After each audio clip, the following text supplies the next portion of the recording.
Dahil nga September na, Vermont. So, itong Christmas tree dito na 7-footer.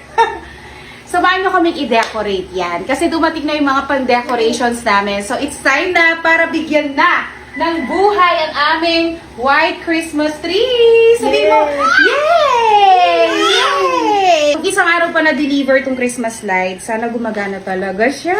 Hindi ko pa kasi na-test talaga to. Ayan. Pero yung in-order kong Christmas light, yung fairy lights na siya, na hindi halata yung mga wires niya. Ang taas naman itong Christmas tree na to, Diyos mio. Ang hirap! Komplikado! So yung technique namin, ayan, dyan sa kabila, ako dito sa kabila. Ayan, tulungan kami para mabilis malagay kasi sobrang... Marami yung mahaba yung Christmas light. Wag natin paka-space. May nanggugulo sa ilalim ko. O, diba? Christmas tree pala niya with Christmas light, pero ang ganda ng tignan kasi nga yung Christmas tree namin, ang ganda ng pagka-white niya, o. Flower naman ang ilalagay natin. So, ayan, diba? White na white talaga. O, diba?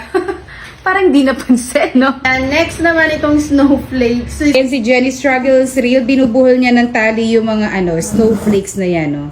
Ang hirap, guys. Ang dami kasi tinatali namin. Ayan, o diba? White na white talaga lahat ng pang-decorate namin. Di pa tapos yan, ha? Marami pa tayong lalagay dyan. Guys, after natin maglagay ng snowflakes tsaka flower, hindi sila halata. Pero, ayan, dito tayo ngayon sa mga snowballs. Ayan. Alam niyo, napapaisip ako, tama ba itong idea na color white yung Christmas tree? Kasi, hindi halata! Ano ba yan? Tingnan niyo naman. Pero sa personal, kita naman siya. Pero, sa camera, hindi binibigyan ng justice. Pero at least meron tayong gold na Christmas balls, hindi lang white. So, ilagay naman namin to next.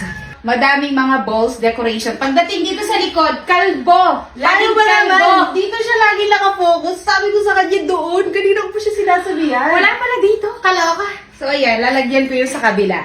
Mga katropa, gumaganda na po yung Christmas tree namin. Ayan o, hindi pa tayo tapos dyan. Pero, ayan o, ang ganda ng combination ng gold and white, di ba? Next, guys, dito naman tayo sa mga cherries. Sobrang dami nito kaya tingin ko magiging red na tong trees natin.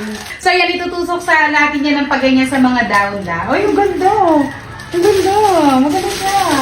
No, di ba? Ang ganda ng cherry. In fairness, okay siya, ha? Red, gold, white na yung team namin. So, ganyan. Tusok-tusok lang. Maganda tong cherries in fairness. Ayan, no? Christmas tree namin, nabibigatan na siya sa mga... Wala na yung balance niya, guys. Grabe. Sobrang taas kasi nahirapan yung, niya, yung tayo. Oo nga. Ayan. Gumanda na ba? Oo, gumanda. Okay naman. Okay naman, dagdagan natin dito sa gitna. Dagdagan mo. So, sobrang excited namin mag-decorate. Nakalimutan tong ribbon. Dapat yan yung pinakauna after ng Christmas light. Ito yung sunod.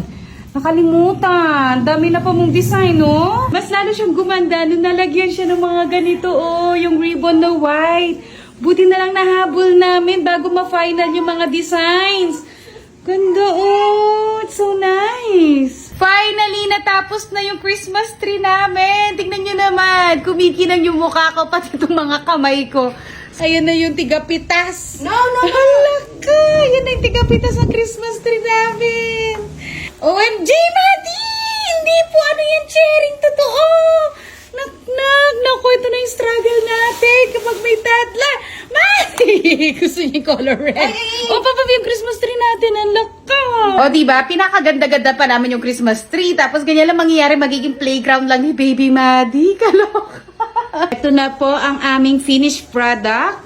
Ayan na po yung Christmas tree namin sa bahay. Grabe, sobrang taas talaga. Ayan, simple lang siya. Ayan, ang importante po hindi na siya Christmas tree lang.